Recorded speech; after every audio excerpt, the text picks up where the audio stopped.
The machine beside me would not stop beeping. That was the first thing I was aware of.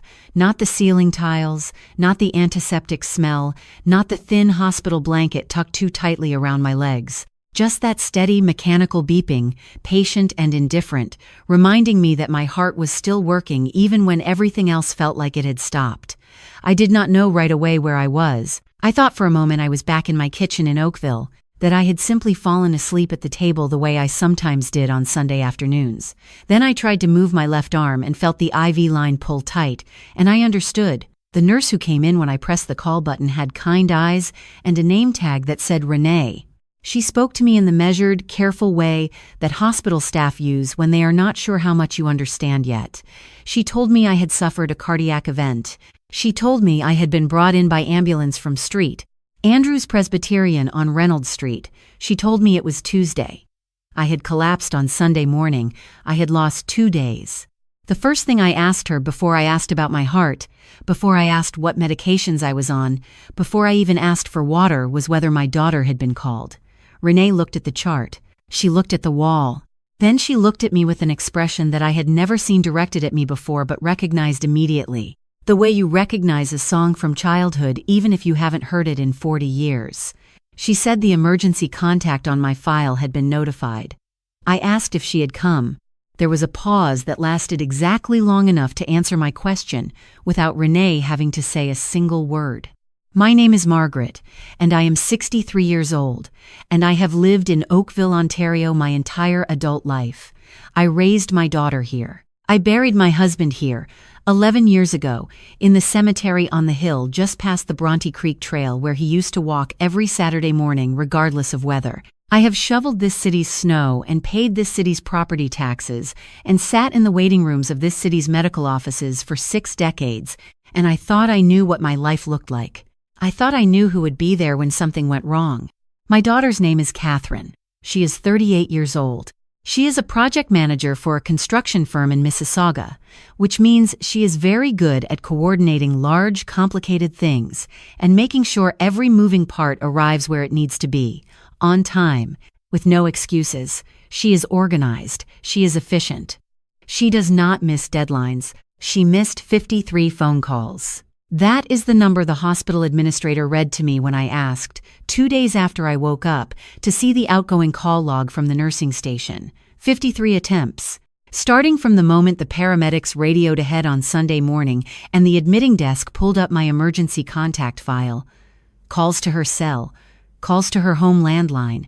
Calls from the attending physician, Dr. Okafor, who told me himself, quietly, that in 22 years of practice, he had never had a next of kin fail to respond for that length of time. 53 calls over 56 hours. Not one answered. I want to be precise about what those 56 hours felt like from inside that hospital room, because I think precision matters when you are trying to explain something that most people will not want to believe. The first hours were mostly confusion. There was pain, managed but present, a tightness in my chest that felt like someone had set a heavy book directly on my sternum and forgotten to remove it. There were tests. There were people coming in and out, checking readings, adjusting the drip, asking me on a scale of 1 to 10. I was focused on responding correctly, on being a good patient, on not worrying anyone more than necessary. It was not until the second morning Monday, though I did not know it was Monday yet, that I began to truly register that Catherine was not there.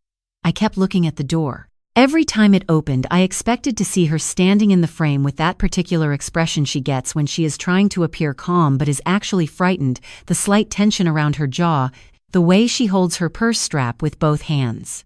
I had seen that expression when her father died.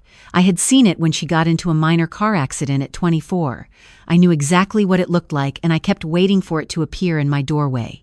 The doorway kept showing me Renee, and then a different nurse named Bashir, and then Dr. Okafor, and then a dietary aide with a tray I could not eat from.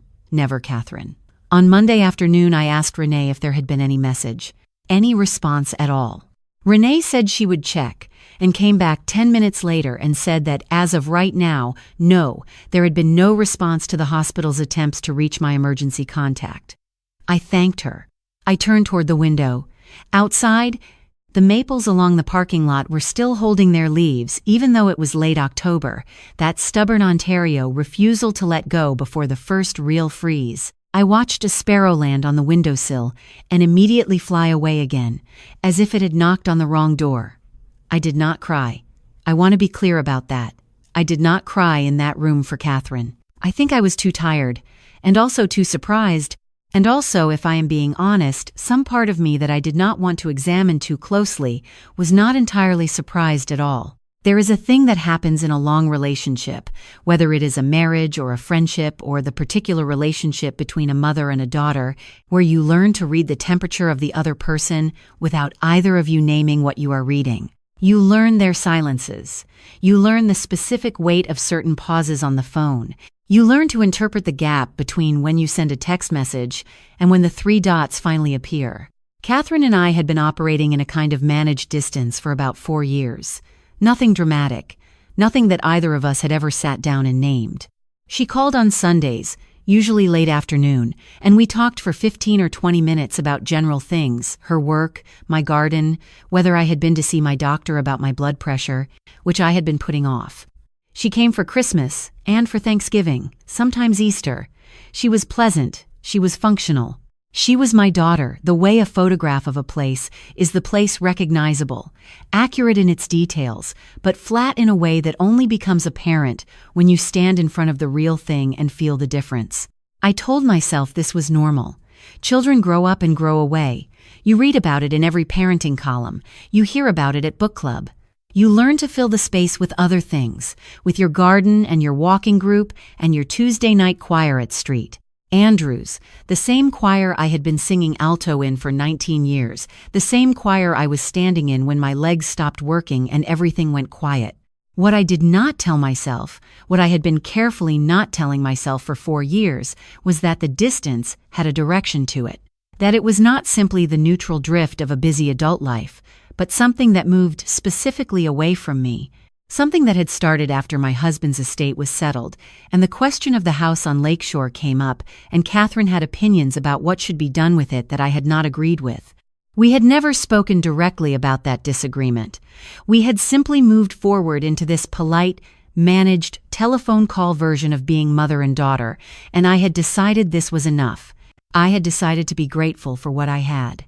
Lying in that hospital bed on Tuesday morning, hooked to monitors, watching the maple trees out the window, I thought about what I had been grateful for, and I thought about 53 unanswered calls, and I thought that there is a difference between not wanting to fight and not wanting to see the truth clearly. I had been not wanting to see the truth clearly for 4 years. It was my neighbor who came.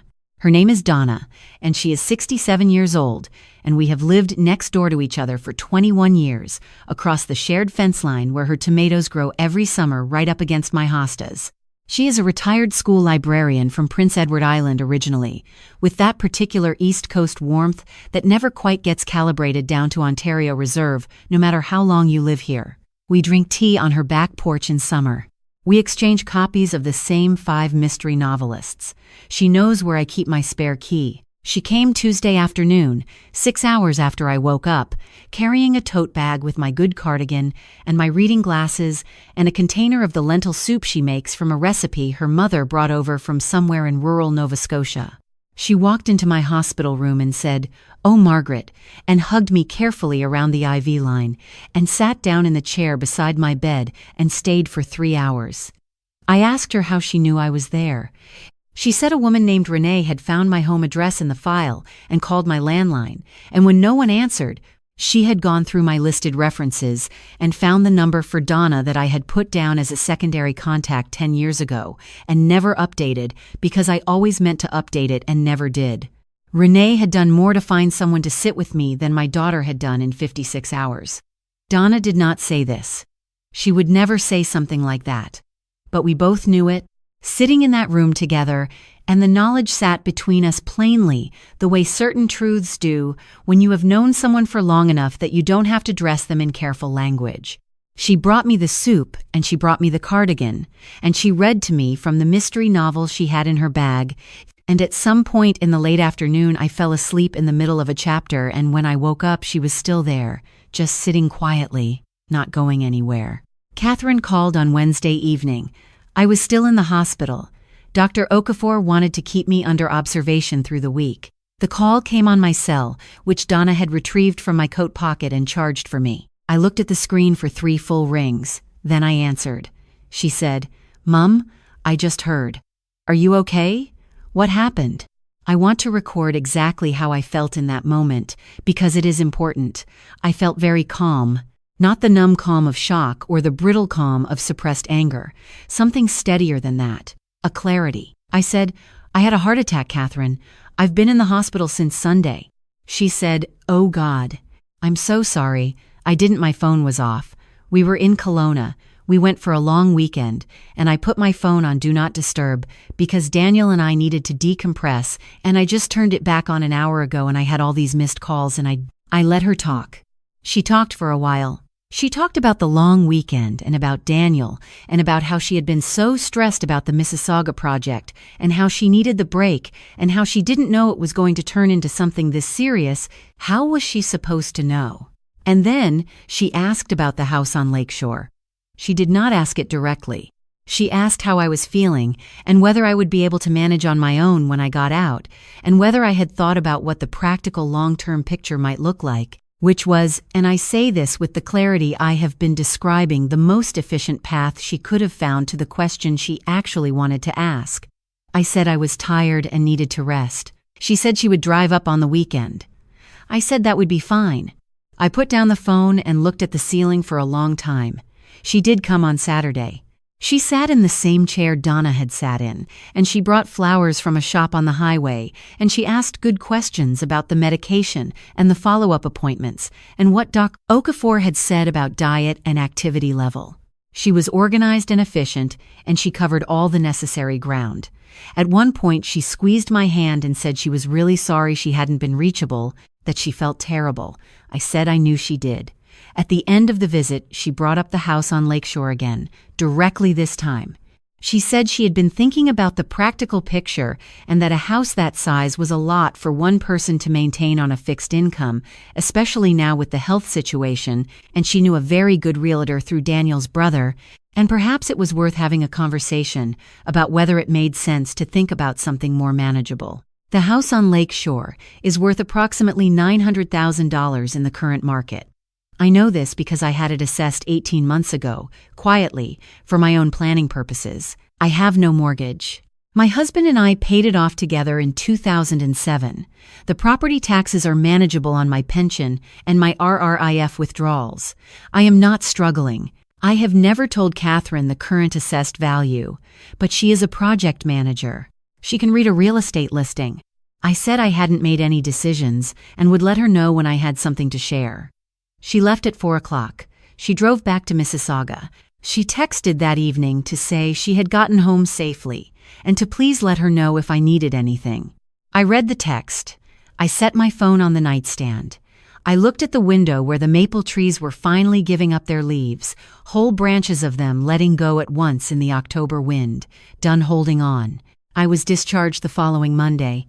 Donna drove me home. She had, while I was in hospital, watered my plants, collected my mail, and left a second container of soup in my refrigerator. She had also, quietly and without being asked, cleared out the frost-killed annuals from my front bed so I wouldn't have to look at the dead ones. I walked into my house and stood in my front hall and looked at the coat rack where my husband's old barn jacket still hangs, the one I have never been able to take down, and I felt something settle in me, a decision that had been forming for 2 weeks without my consciously making it. I want to tell you about my family doctor, Dr. Park, who I have been seeing for 16 years. She is not the kind of doctor who uses the word boundaries as a lifestyle concept. She is a very practical woman who grew up in Winnipeg and speaks to you like an adult, and occasionally says things that other people dress in 10 minutes of delicate language in a single plain sentence. At my follow-up appointment, 3 weeks after the hospital, after she had reviewed Dr. Okafor's report and looked at my numbers and told me I was doing remarkably well, all things considered, she asked me how I was doing in the other sense, the human sense. I told her what had happened. Not all of it. Enough. She was quiet for a moment. Then she said, "You know, Margaret, Stress is not abstract at your stage of cardiac recovery. The people around you are a medical variable. I drove home thinking about that. The people around you are a medical variable. I turned it over in my mind the way you turn a smooth stone over in your hand, feeling its weight. I called a lawyer in mid-November. He is a wills and estates lawyer I had seen once before, years ago, for routine updating after my husband died. I made an appointment.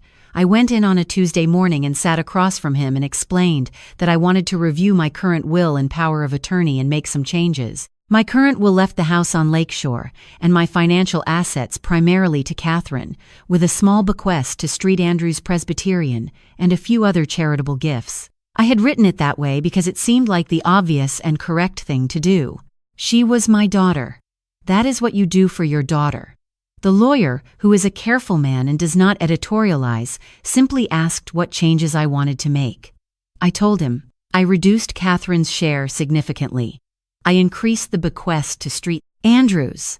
I added a meaningful gift to the Oakville Hospital Foundation, which felt appropriate given recent events. I added a bequest to Donna, not because Donna needs the money, but because I wanted there to be something in writing that said, clearly and permanently, that her showing up for me in that hospital room meant something real, something I was not willing to leave unacknowledged. I also updated my power of attorney. Catherine is no longer my named attorney for personal care. Donna is. We spoke about it over tea on her back porch on the first warm day in November, an unexpected reprieve before the real cold arrived, both of us with our hands wrapped around our mugs, and Donna said quietly, "Are you sure?" And I said, yes. And that was the whole conversation. Catherine called in December, a few weeks before Christmas, to discuss holiday plans. She asked if I was feeling well enough to host. I said I was feeling much better, thank you. She asked about the house. More directly this time, had I given any more thought to what Dr. Okafor said about managing stress, and whether a smaller place might actually be the right move. I said that I had given it a lot of thought, actually. I said that I had met with my lawyer and updated my affairs and felt very settled about everything. There was a pause on Catherine's end of the line. She said, "Updated your affairs how?" I said, "Just generally, making sure everything reflects my current situation and wishes." She said, "Mum, did you change your will?" I said, "Catherine, those conversations are between me and my lawyer." Another pause, longer. She said, "I just think you might be making decisions in an emotional state after a really difficult experience." I said, "I think being in a hospital bed for 6 days with no next of kin present is a fairly good set of conditions for gaining clarity." The quiet on the phone was different from Catherine's usual pauses. It had a different weight to it. She said, "I explained about Kelowna." I said, "I know you did." She said, "I said I was sorry." I said, "I know you did, Catherine." There is a question I have been sitting with since that conversation, one I don't know how to answer cleanly, which is, what is sorry worth when it comes after 53 unanswered calls, when it comes packaged alongside questions about property values and practical long-term pictures? I don't think sorry is worthless. I think Catherine was genuinely sorry in the way that people are sorry when they realize something has had consequences for them. I am not sure that is the same as being sorry because you understand what you failed to do and why it mattered. I don't know how to say that to her in a way that would land properly. So I haven't said it. I've just been living with the clarity I found in that hospital room, the same clarity that made me call the lawyer, the same clarity that made me look at the maple trees, letting go of their leaves, and understand that some kinds of holding on are a way of refusing to see what is actually true. It is February now. Ontario February, which means gray and cold and the kind of sky that looks like the world is conserving its light for something that hasn't arrived yet. I have been cleared by Dr. Okafor to resume normal activity. My heart, he tells me, is doing what it is supposed to do. I have signed up for a small group travel program through my community center, a 10-day trip to Portugal in the spring, organized through a local seniors travel company, departing from Pearson in late April. I have never been to Portugal. My husband always talked about going. I bought myself a new travel wallet from the shop on Kerr Street and put my passport in it and set it on the front hall table where I can see it from the kitchen. Donna is coming with me. We decided this over soup in early January. She has been to Portugal once before, in 1994, with her late husband, and she says the pastéis de nata alone make the whole flight worthwhile. I have not spoken to Catherine since December. She sent a Christmas card. It was a tasteful card, a photo of a snowy forest, and she had written inside in her neat handwriting, "Thinking of you, Mum. Wishing you good health in the new year. Love, Catherine and Daniel." I put it on the mantel with the others. After Christmas, I took down all the cards and put them in the recycling. I kept one, from Renee at the hospital, who had apparently taken the time to write me a brief note saying she was glad I was home and to take care of myself. That one I put in the small box on my dresser where I keep the things I want to remember. Here is what I know now that I did not know before I collapsed in the Soprano section of Street Andrews Presbyterian on a Sunday morning in October. That the people who are there when you are frightened and helpless and cannot manage on your own, those people have told you the most important thing about who they are. And the people who are not there have also told you something.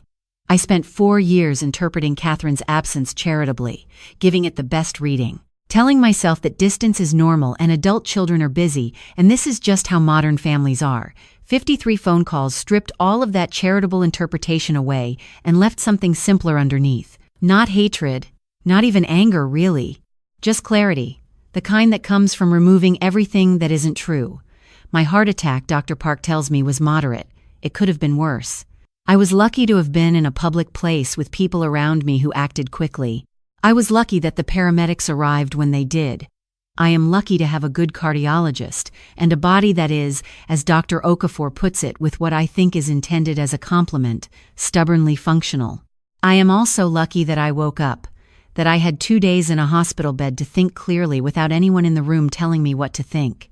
That the truth was so plain and so impossible to look away from that, I didn't have the energy left to keep looking away from it. My passport is on the hall table. Portugal is in 11 weeks. Donna is already researching which pastries to try first. The maple trees outside my window are bare, but they are not dead. They are just waiting, doing what Ontario trees do in February, gathering themselves for something that is coming even if you can't see it yet. I am 63 years old, and my heart attack taught me that the people who show up are the people who matter, and that it is not too late, even now, to let that be the thing that organizes your life. That is the only lesson. It took a hospital room and 6 days and 53 unanswered calls to teach it to me clearly, but I have it now, and I am keeping it. The beeping machine is gone. My heart is doing it on its own. I am going to Portugal in the spring.